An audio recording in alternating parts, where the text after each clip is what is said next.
शकील अहमद खान जी, श्री अखिलेश सिंह जी, श्री तारिक अनवर जी, श्री पप्पू यादव जी, श्री सुधाकर सिंह जी, सुशील पासी जी, शाहनवाज आलम जी, ममता राय जी, मंच पर आसीन सभी महागठबंधन के नेतागण, मेरे साथी कार्यकर्ता साथीगण और बिहार के मेरे भाइयों और बहनों, आप सबको इस सभा में बहुत बहुत स्वागत। ये का हाल बा? हाल बदलने का समय आ गया है। अब बहुत संघर्ष कर लिया है आपने, अब बदलाव का समय आ गया है। बदलाव लाओ। देखिए, ये जो आपकी धरती है, ये हर भारतीय के लिए सबसे पवित्र धरती है, सबसे पवित्र धरती है। इसका शायद आपको एहसास न हो, लेकिन बाकी पूरे भारत को एहसास है। सब जानते हैं कि चंपारण क्या है। आप यहां रहते हैं, आपका अपना स्वाभिमान होना चाहिए, एक आत्मविश्वास होना चाहिए कि यही धरती है जहां से महात्मा गांधी ने इस देश की स्वतंत्रता का संग्राम शुरू किया। इस धरती को पूरा भारत नमन करता है और आज यहां खड़े हुए मैं भी नमन करती हूं, आपको नमन करती हूं, जिनके पूर्वजों ने एक ऐसा आंदोलन खड़ा किया कि महात्मा गांधी जी के कानों तक ये बात पहुंची कि चंपारण के किसान आंदोलन कर रहे हैं ब्रिटिश साम्राज्य के खिलाफ, अंग्रेजी साम्राज्य के खिलाफ। आप झुके नहीं, आपके पूर्वज झुके नहीं, पीछे हटे नहीं, खड़े रहे।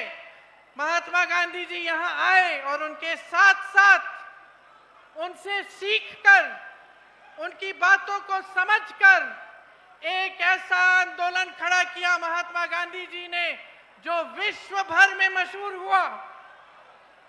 वो पहला ऐसा स्वतंत्रता आंदोलन था जिसने किसी का खून नहीं बहाया, जो हिंसा के द्वारा नहीं किया गया, लेकिन अहिंसा, सत्य और प्रेम द्वारा ये हमने स्वतंत्रता जीती और ये महान देश बनाया जिसको पूरा विश्व देख के कहता है कि ये देश महान है। और ये देश महान क्यों है?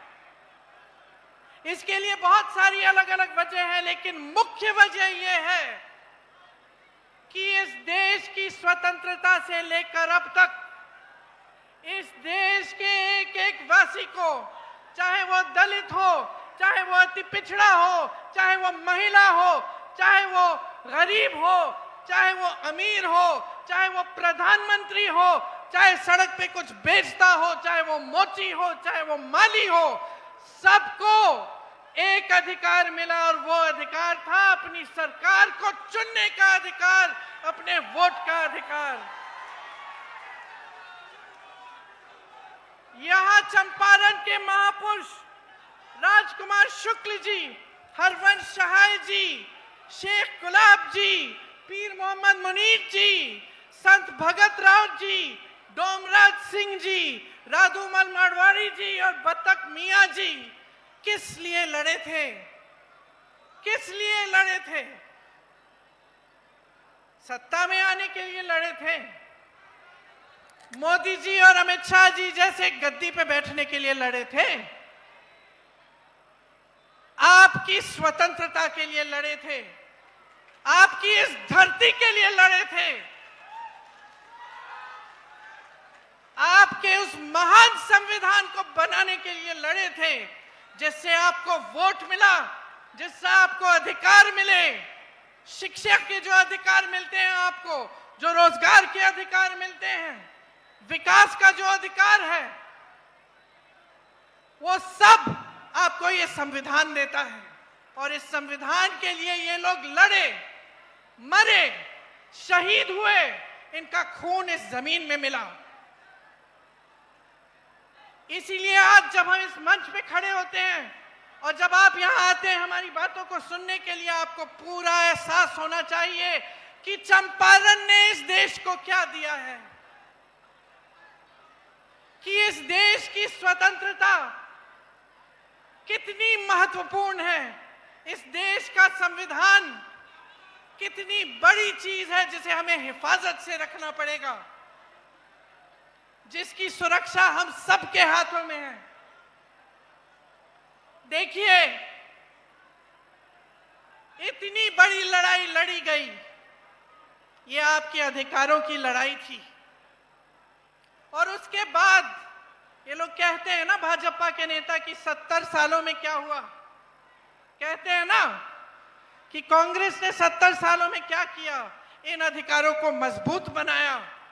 मैं जवाब देती हूं कि कांग्रेस ने इन अधिकारों को मजबूत बनाया, आपके वोट को मजबूत किया, आपकी शक्ति को मजबूत किया, बड़े बड़े उद्योग बनाए, शिक्षा के संस्थान बनाए। जब कांग्रेस का राज था बिहार में तो कितने बड़े बड़े संस्थान बने, कितने बड़े बांध बने, कितनी सड़कें बनी। ये समाज एक शिक्षित समाज था। आईएएस, आईएफएस में यहां से सब लोग जाते थे। आज क्या परिस्थितियां हैं? आज परिस्थितियां ये हैं कि यहां रोजगार नहीं मिलता। भाइयों और बहनों,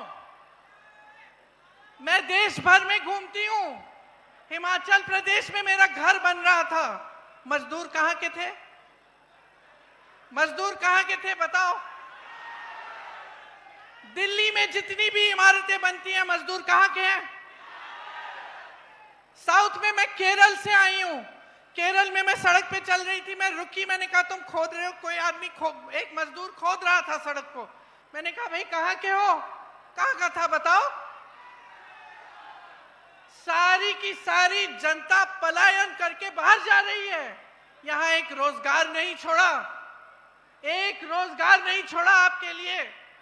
अभी मैं महिलाओं से मिलके आई हूं, बताती है कि सब तो पलायन करके चले गए, हम यहां अकेले संभाल रहे हैं अपने घरों को, हम कमाते भी नहीं हैं।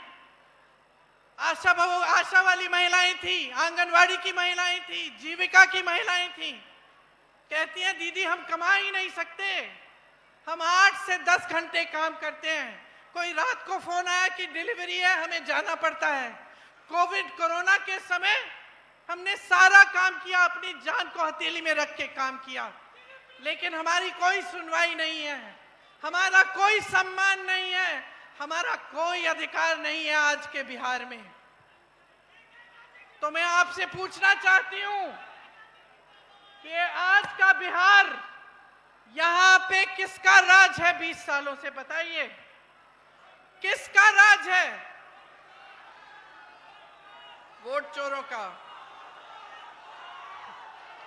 मैं तो कहने वाली थी भाजपा नीतीश जी का है, आप कह रहे हैं वोट चोरों का है। आपने मामला पकड़ लिया। मामले की निचोड़ समझ गए हैं आप। देखिए पहले, अब आप समझिए इसमें आपका दोष क्या है। आपसे भी शिकायत है, ये ऐसे 20 सालों से राज नहीं किया इन्होंने। देखिए शुरू में जब चुनाव लड़ने के लिए आते थे भाजपा के नेता ये सब, तो क्या कहते थे?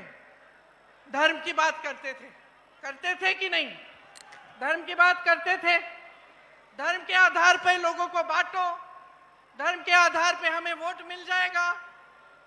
मैं घूमती थी गांव में, लोग बताते थे कि दीदी देखो, धर्म के नाम पे तो हम वोट डाल देंगे, अब हमारे पास नल का नहीं है, पानी नहीं है, बिजली नहीं है, सड़क नहीं है, कोई बात नहीं, हम धर्म के नाम पे मारेंगे, वोट डालेंगे, क्योंकि भाजपा वाले आए हमारे घर, हमसे शपथ खिलवा लिया भगवान के नाम से। ये स्थिति थी।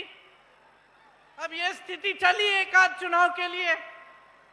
पिछले चुनाव में इनको पता चला कि अब चल नहीं रहा है, कि हम जब धर्म की बातों पर लोगों को बांटने की कोशिश कर रहे हैं, वोट खींचने की कोशिश कर रहे हैं, तो लोग जवाब दे रहे हैं कि भाई हमारे नलके लगवाओ, हमें रोजगार दो, हमें शिक्षा दो, संस्थान बनाओ शिक्षा के, उद्योग लगाओ यहां, तब वोट मिलेगा।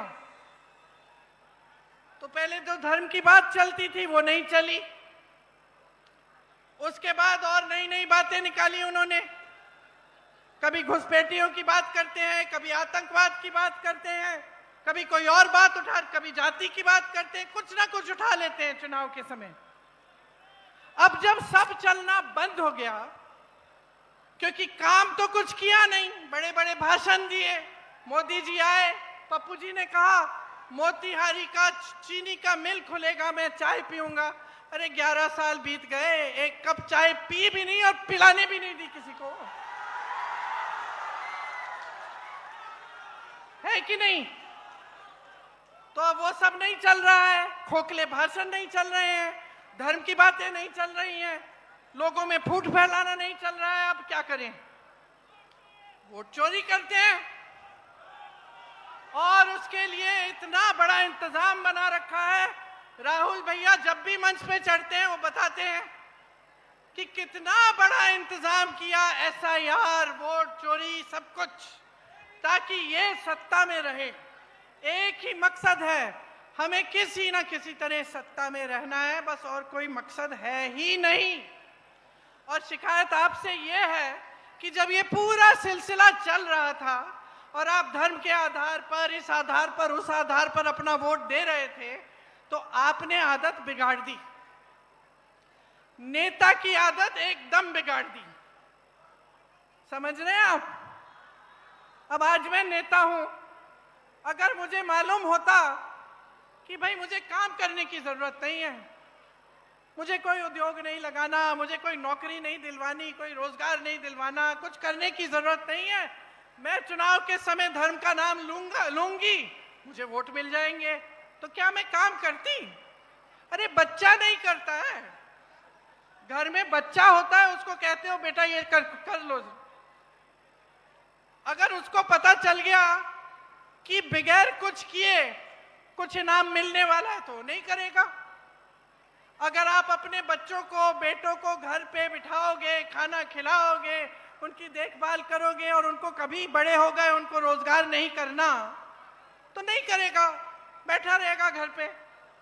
उसके मन में ये बात थोड़ी आएगी कि मुझे भी अपने माता पिता के लिए कुछ करना है। उसकी तो ऐशो आराम। और यही आपने नेताओं के साथ कर दिया, भाजपा के नेताओं के साथ। चुनाव आया, धर्म की बात, आपने वोट डाला, चलो 5 साल आराम, हम क्या करेंगे, चलो अडानी को सारी जमीन दे देते हैं 1 रुपए की दाम पे, चलो अंबानी को सारे जितने भी वो तेल निकालने के वो जो खदान वदान होते हैं वो दे देते हैं। देखिए, इस देश के आप आंखें मूंद के बैठ गए, आपने धर्म के आधार पर अपना वोट दे दिया, और इन्होंने क्या किया, इस देश को बेच डाला, इस देश को अपने बड़े बड़े दोस्तों को दे दिया। वो संपत्ति आपकी थी, वो महात्मा गांधी जी की शहादत, आपकी स्वतंत्रता, आपकी संपत्ति को बनाने के लिए थी, और सारी संपत्ति अपने दोस्तों को दे दी। हाँ, अडानी और अंबानी को। देश के खदान, देश के हवाई अड्डे, देश के बड़े बड़े उद्योग, आप नाम लीजिए, या तो अडानी का या अंबानी का है। किसके दोस्त हैं? किसके दोस्त हैं? मोदी जी के दोस्त है ना? अच्छा, मोदी जी का एक और दोस्त है, कौन है? जिसने आपके मखानों पे टैक्स लगाई है, वो मोदी जी के दूसरे दोस्त ट्रंप जी हैं, अमेरिका के राष्ट्रपति। मोदी जी हाथ पकड़ के चलते हैं, उनके साथ चलते हैं ना, देखिए फोटो। आपके साथ कभी हाथ पकड़ के चले हैं?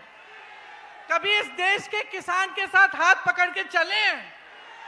कभी यहां आके देखा है कि किसानों की क्या हालत है? खाद नहीं मिल रही है, कोई समर्थन नहीं है, जहां देखो जीएसटी जीएसटी, हर चीज में ट्रैक्टर, पेट्रोल, ये वो। अब चुनाव आ रहा है, कम कर दिया।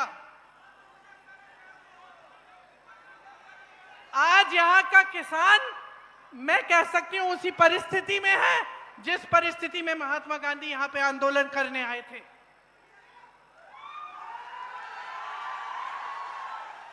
कोई सुनवाई नहीं है आपकी इस सरकार में।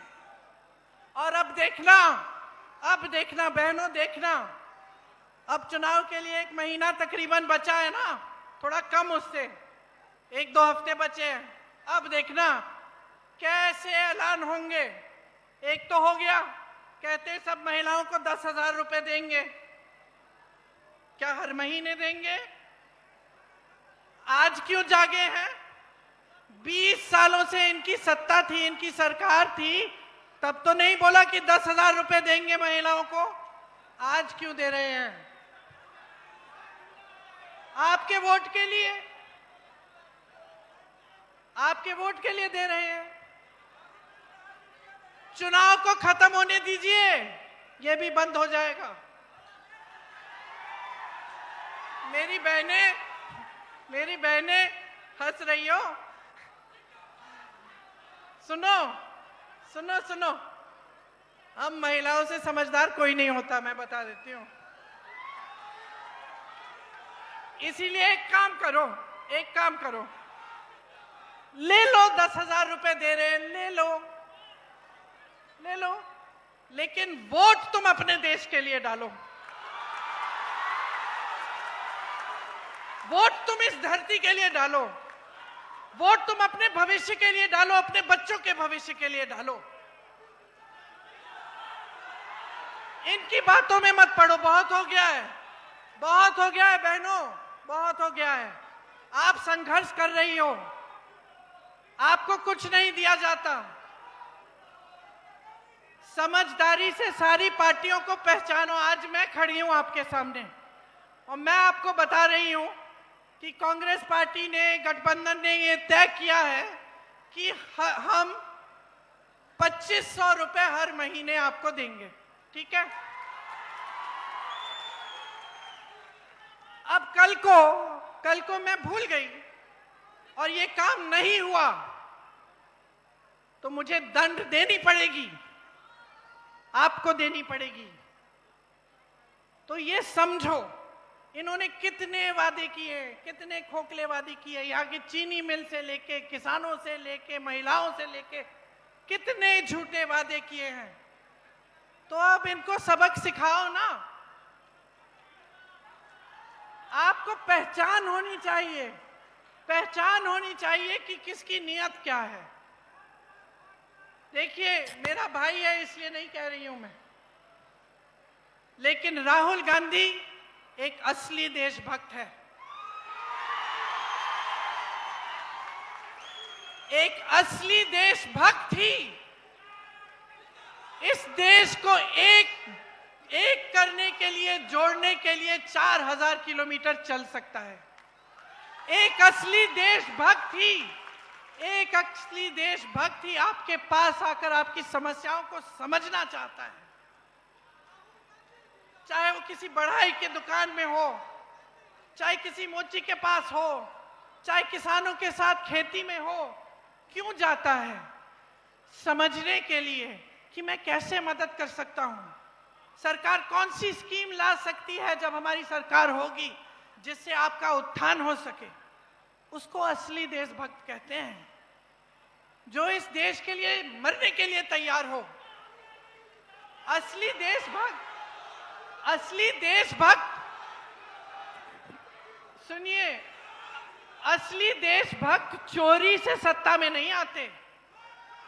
असली देशभक्त आपको झूठे वादे नहीं बोलते।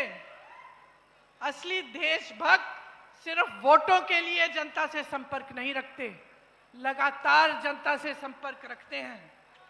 तो नियत समझिए, राहुल जी सामाजिक न्याय के लिए लड़ रहे हैं। जो अति पिछड़ा वर्ग है उसके लिए लड़ रहे हैं, पिछड़े वर्ग के लिए लड़ रहे हैं, दलितों के लिए लड़ रहे हैं, महिलाओं के लिए लड़ रहे हैं। क्यों लड़ रहे हैं? क्योंकि वो समझते हैं कि जितने भी बलिदान दिए गए, चाहे महात्मा गांधी जी का हो, चाहे हमारे परिवार के पूर्वजों के हो, चाहे आपके पूर्वजों के हो, वो सब इसीलिए ही दिए गए थे, इस न्याय के लिए कि सबको न्याय मिलना चाहिए। इसीलिए जो कांग्रेस पार्टी आपके लिए इस चुनाव में काम करना चाहती है, चुनाव के बाद अगर सरकार में आती है, उनको समझना बहुत जरूरी है। बड़ी बड़ी बातें करना आसान है भाई और बहनों, लेकिन असली काम करना आसान नहीं है। और कांग्रेस पार्टी ने आपको ये काम करके दिखाया है। आपको मालूम है कितने बांध, कितने पुल बने थे यहाँ कांग्रेस के जमाने में, और पिछले 3 सालों में आप बता सकते हैं कि बिहार में कितने पुल ढह गए?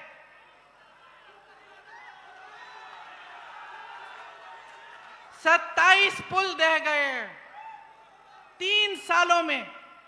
मोदी जी आते हैं आपके सामने और बड़ा सा विकास का पैकेज खोलते हैं। अरे भाई, तुमसे एक पुल नहीं बन रहा है। विकास पुरुष नाम कैसे हो गया आपका? एक पुल नहीं बन रहा है, एक पुल खड़ा नहीं कर पा रहे हैं आप। अनावरण से पहले ही डर जाते हैं। तो समझिए, काम करने वाला, विकास करने वाला कौन है और बड़ी बड़ी बातें करने वाला कौन है। 70,000 करोड़ रुपए आपके गायब हुए बिहार में। सीएजी की रिपोर्ट आई, क्या था, कहां से आए वो पैसे, क्या थे? वो आपकी स्कीमों के पैसे थे। दलितों, पिछड़ों, अति पिछड़ों शिक्षा के लिए स्वास्थ्य, शिक्षा की स्कीमें थी जो उन 70,000 करोड़ रुपए से की जानी थी। वो पैसे आप तक पहुंचे ही नहीं। 10 सालों में इन्होंने कुछ नहीं किया है, सिर्फ खोखली बातें की हैं। और आज आप इस परिस्थिति में हैं कि आपको यहाँ रोजगार नहीं मिलता, आपकी शिक्षा के संस्थान नहीं हैं, आपके लिए मौके नहीं हैं। यहाँ की महिलाएं दिन रात काम कर रही हैं, लेकिन फिर भी कमा नहीं पा रही हैं। कांग्रेस ने खाद्य सुरक्षा का कानून कांग्रेस लाई, शिक्षा का अधिकार लाई, रोजगार का अधिकार लाई, जिससे आपको मनरेगा मिला। देश के कोने कोने में गरीब लोग मनरेगा से कमा सकते हैं। मनरेगा में इन्होंने कम पैसे डाले, ये सारी स्कीमें इन्होंने कम कर डाली, और फिर भी यहाँ आकर आपके सामने एहसान लाते हैं जैसे आपके लिए बहुत बड़े बड़े काम कर लिए इन्होंने। कुछ नहीं किया। और काम करना नेता का फर्ज होता है। नेता से काम निकालना आपका अधिकार होता है, समझे आप? मुफ्त में मत बनाओ नेता।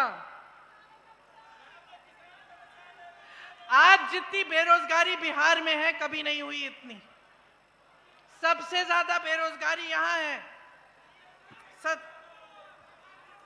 यहां से सबसे नौजवान जनता यहीं की है, और फिर भी आप अपने बच्चों का भविष्य यहां बिहार में नहीं बना सकते।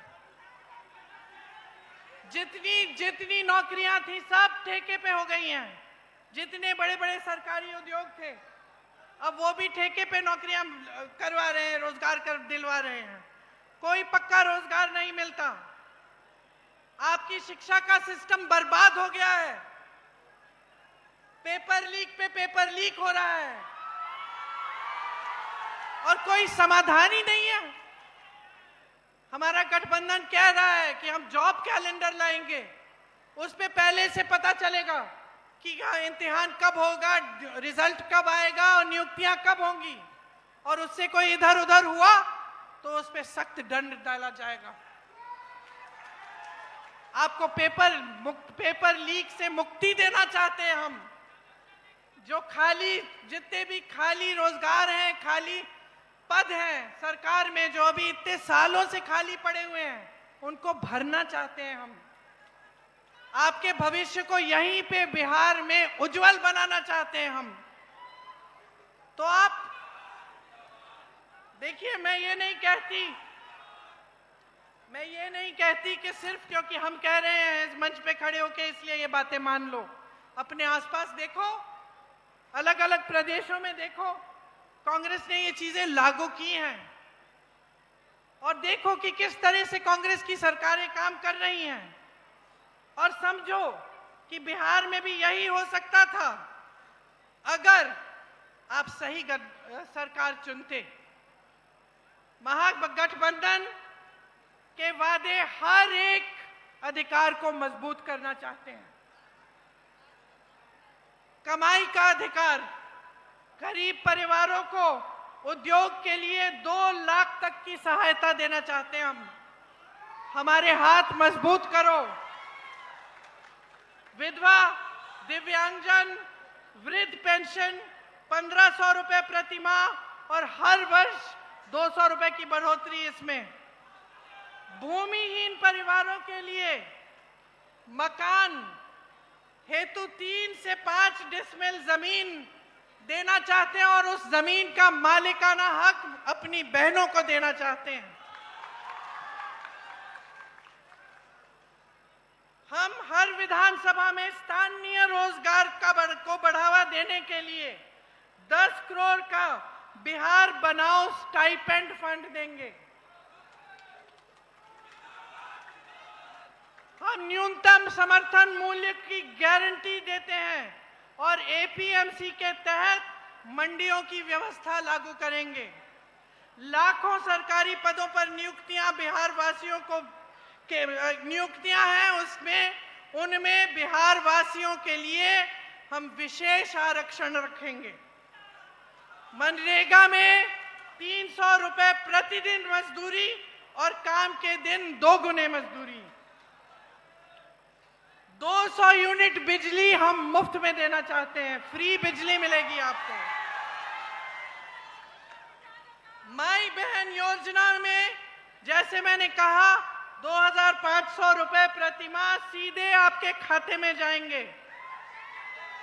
आपको मालूम होगा कि कांग्रेस ने राजस्थान में एक स्कीम लागू की थी जब हमारी सरकार थी। 25 लाख रुपए तक आपका जितनी भी स्वास्थ्य की सुविधाएं हैं वो मुफ्त में मिल रही थी। तो जब मैं राजस्थान गई, वहां पे मुझे हार्ट ऑपरेशन के पेशेंट मिले, लिवर ट्रांसप्लांट के पेशेंट मिले, सारा मुफ्त में किया गया था। वही स्कीम हम बिहार में लागू करना चाहते हैं। बहनों सुन लो, खोखली बात नहीं है, करके दिखाया है हमने। 25 लाख तक आपका सारा इलाज, दवाइयां, सर्जरी, ऑपरेशन सब कुछ आपको मुफ्त मिलेगा, निःशुल्क मिलेगा। मैंने पेपर लीक की बात की। इसके बजाय जो आवासीय अंग्रेजी मॉडल के विद्यालय हैं वो हम लगाना चाहते हैं आपके बच्चों के लिए। 3 साल की जो डिग्री है, हम चाहते हैं कि उस डिग्री को आप 3 साल में खत्म करो। ये नहीं कि 5-6 साल आप कर रहे हो और खत्म नहीं हो रही है। आपको मालूम है यूपी में भी इनकी सरकार है। यूपी में मैं ऐसे बच्चों से शादी नहीं हो पा रही थी उनकी। 26-27 साल के हो गए हैं, एग्जाम दे दिया है, पेपर दे दिया है, नियुक्ति नाम भी निकल गया लिस्ट में, नियुक्ति नहीं हुई और बेचारे ठहरे हैं कि नियुक्ति कब होगी। चलो 6 महीने में हो जाएगी, 1 साल में हो जाएगी, तो फिर दूसरा रोजगार नहीं ले रहे हैं। तो मतलब एकदम जीवन बर्बाद करने की बात कर रखी है इन्होंने। तो आप समझिए कि अब अपने जीवन को बनाने का काम करना है। सामाजिक न्याय के अधिकार की बात की मैंने। इसमें पंचायती राज और नगर निगमों में अति पिछड़े वर्ग के लिए 30% आरक्षण और दलित वर्ग के लिए 20% आरक्षण रखा जाएगा। अति पिछड़ा वर्ग अत्याचार निवारण अधिनियम बनाया जाएगा, जिससे कोई आप पर अत्याचार करे उस पर सख्त दंड लगेगी। निजी शिक्षा के संस्थानों में, मतलब प्राइवेट शिक्षा के संस्थानों में आपके लिए, अति पिछड़े वर्ग के लिए आरक्षण लागू होगा। और जो 50 करोड़ तक जो सरकारी ठेके हैं, उनमें 50% आरक्षण अति पिछड़े वर्ग के लिए होंगे। अब देखिए, मैंने बहुत बातें कर ली, लेकिन बात की निचोड़ ये है कि आप अपनी परिस्थितियों को समझो और सोच समझ के अपना वोट डालो। आप जो 20 साल से संघर्ष कर रहे हैं, उस संघर्ष को खत्म करने का समय आ गया है, बदलाव का समय आ गया है। ये जो निकम्मी सरकार है इनकी, भाजपा की, इसको, नीतीश जी की, इसको निकालो, हटाओ इसको, और एक नई सरकार लाओ जो आपके लिए दिन रात काम करे, जो आपका भविष्य बनाए, और आप गर्व से कह पाओ कि मैं बिहारी हूं, मुझे बिहार में नौकरी मिलती है, मुझे बिहार में रोजगार मिलता है, और मेरे बच्चे बिहार में ही शिक्षित होंगे। तो अब मेरी बातें आपने सुन तो ली हैं, क्या करोगे?